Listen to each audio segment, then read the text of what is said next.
I think yung nakikita niya useless daw yung mga proyekto. proyekto. Kasi useless na nga. Repair lang. Repair lang yun. Kasi useless niya.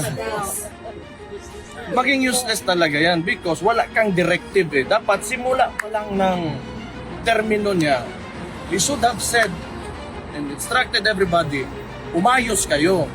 Huwag niyong galawin yung pera ng taong bayan.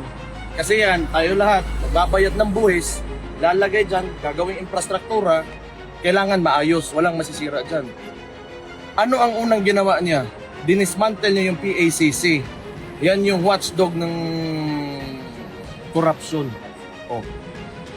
So, who's responsible now? Siya. O itong mga nag-iingay ngayon, that is yung sumasakay sa plataforma, kunwari ng presidente na may expose siya, you ask the president himself. He is the only one who can fix this. Hindi yung pagtuturo niya sa mga Congress, it will not fix anything. It will not fix anything. And isa pa, 3 taon na siyang nakanganga lang, kaya nangyari yan. So kaninong kasalanan yan ngayon? It will only happen if you allow it to happen.